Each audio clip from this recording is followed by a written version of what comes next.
Uma das dúvidas mais recorrentes entre cristãos é: será que o diabo tem forças para enfrentar Deus? Ele seria de fato um inimigo declarado do Senhor? Céu e inferno vivem em constante conflito como dois reinos opostos em guerra? Muitos acreditam de forma quase automática numa guerra cósmica atemporal entre céu e inferno, como se Satanás estivesse disputando o trono divino, determinado a usurpar o lugar do Criador. Mas essa leitura está longe de ser bíblica. É claro que esse tipo de narrativa é atrativa. Ideias de batalhas épicas entre bem e mal aparecem com frequência em jogos, filmes e séries. A estética da guerra espiritual vende, e muito. Mas na teologia reformada, especialmente a partir de autores como Martinho Lutero, há uma perspectiva radicalmente diferente. O diabo não é rival de Deus, mas sim um ser criado que só atua com a permissão do Senhor. Foi o próprio Lutero quem afirmou que o diabo é o cão de Deus. Ou seja, ele late, assusta, ataca, mas nunca ultrapassa a corrente que Deus permite que ele use. Ou como dizia Thomas Brooks, outro teólogo puritano, Satanás pode ser um leão, mas está sempre acorrentado ao trono de Deus. Então, se o diabo não é inimigo de Deus, por que ele é chamado de inimigo? A resposta está na Bíblia. O diabo é adversário do povo de Deus. Seu objetivo não é ameaçar o trono divino. Isso seria impossível, mas atacar os filhos do rei, tentando afastá-los da verdade, minar sua fé e os fazer tropeçar. Ele é o inimigo da igreja, dos filhos da promessa, não de Deus em si. A batalha é contra nós, e por isso somos chamados a resistir com fé, vigilância e sobriedade. No filme Oficina do Diabo, somos apresentados a uma perspectiva interessante. Os agentes de Satanás são retratados como inimigos sorrateiros, persuasivos, corruptores e impiedosos, sempre à espreita daqueles que, mesmo com vidas sofridas, tentam seguir em frente em busca de um pouco de paz. Apesar de trazer crenças pontuais e uma perspectiva doutrinária distinta da fé protestante, o filme aborda com maturidade a atuação do inimigo do povo de Deus, mostrando como ele traça planos cuidadosamente arquitetados para tentar tragar o maior número de pessoas possível. Mas calma, vamos com calma aqui, porque esse assunto merece ser desenvolvido com profundidade. Então seja bem-vindo a Um Cristão Geek, onde cultura pop e teologia andam em unidade. Agora senta aí, porque a gente vai conversar sobre como a velha frase mente vazia, oficina do diabo, talvez nunca tenha feito tanto sentido.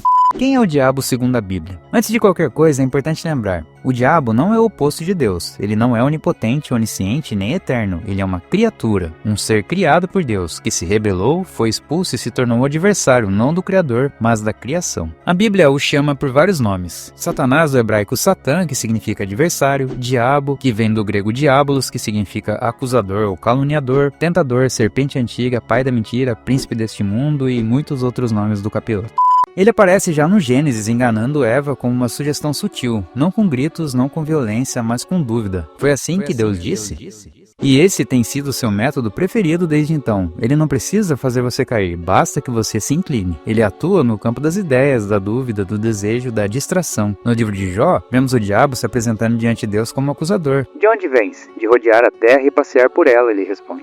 O Novo Testamento continua essa imagem. Jesus chama o diabo de homicida desde o princípio, mentiroso e pai da mentira. Em 1 Pedro 5,8 lemos: Sede sóbrios e vigilantes, o vosso adversário, o diabo, anda em derredor como um leão que ruge procurando a quem possa devorar. Paulo, em Efésios 6, nos alerta para a natureza da guerra, porque a nossa luta não é contra carne e sangue, mas contra os principados e potestades, contra os dominadores deste mundo tenebroso, contra as forças espirituais do mal nas regiões celestiais. Ou seja, o diabo não é uma caricatura com chifres e tridentes. Ele é um estrategista espiritual. Ele trabalha com estruturas, com enganos sutis, com distrações bem posicionadas. Então, por que ele é o inimigo do povo de Deus? Porque ele odeia tudo o que Deus ama. O diabo não pode derrotar Deus. Então, ele tenta ferir a imagem de Deus refletida no ser humano. Ele tenta arrastar consigo o maior número possível de pessoas para longe da verdade, para longe da luz, para longe da vida. Se Deus tem um plano perfeito da salvação, o diabo tem um plano torto de desvio. Ele não quer necessariamente fazer você adorá-lo. Ele só precisa que você ignore Deus. Adia sua entrega, se distrai o suficiente para não perceber que está se afastando. E é exatamente esse tipo de ação, sutil, psicológica e estratégica, que o filme Oficina do Diabo procura retratar. Nele, vemos como o inimigo não precisa gritar nem forçar nada, basta sussurrar e esperar você abrir a porta por dentro. É claro que, como toda boa obra, o filme reflete a visão de seu criador sobre o cenário espiritual que representa. Ainda que haja uma verdade reconhecível sobre como o diabo age na vida do povo de Deus, especialmente na construção simbólica e dramática do mal. Por isso isso alguns aspectos podem soar estranhos a quem está acostumado com as sutilezas mais discretas que a Bíblia apresenta, mas talvez seja justamente essa proposta, provocar e exagerar para revelar. Grande parte das pessoas ainda imagina o diabo como um ser enfurecido, empenhado em provocar tragédias monumentais ou tramar uma aparição triunfal em que invadirá os céus para desafiar Deus, como se ele representasse uma ameaça real ao trono divino, capaz de colocar em xeque o próprio Criador. Mas a narrativa bíblica nos apresenta outra perspectiva. O teólogo puritano Thomas Brooks, em sua obra Precious Remedies Against Satan's Devices, Pode colocar o meme do João Santana aqui?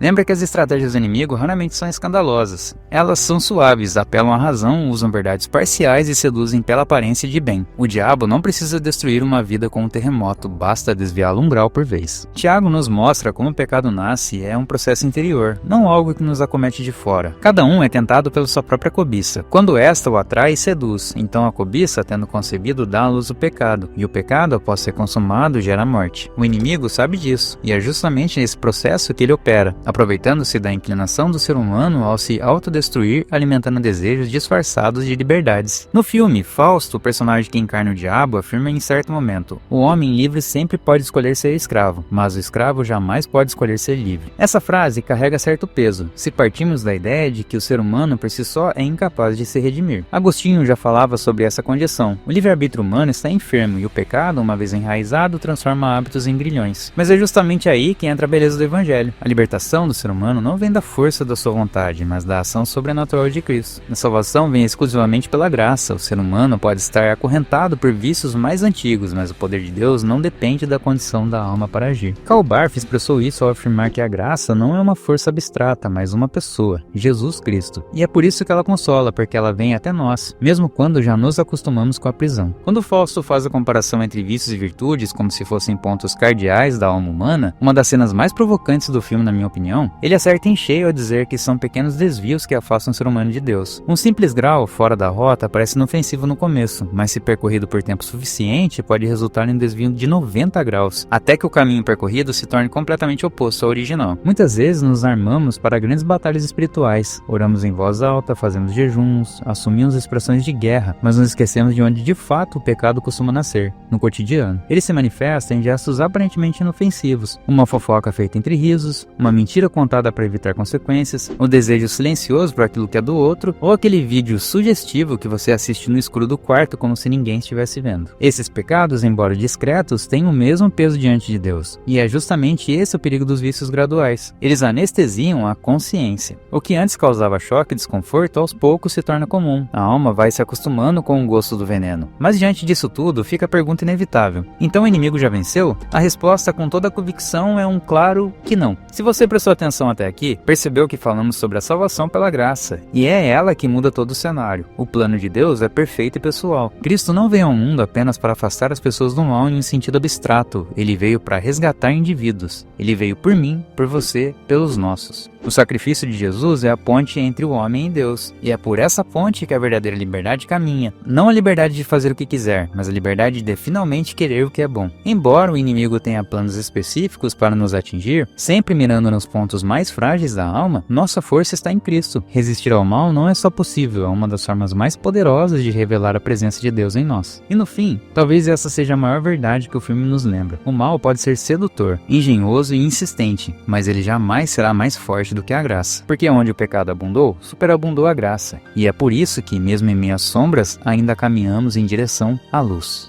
Se esse vídeo te despertou curiosidade de assistir o filme Oficina do Diabo, agora você pode se aprofundar ainda mais nessa história, porque a Brasil Paralelo está com uma oferta imperdível para novos assinantes. Clicando no link da descrição, você garante até 50% de desconto para acessar o streaming da Brasil Paralelo e mergulhar em uma experiência única com essa e muitas outras produções de altíssimo nível. Mas atenção, essa oportunidade é por tempo limitado, então aproveita enquanto está disponível. E eu vou ficando por aqui, a gente se fala no próximo vídeo. Até lá!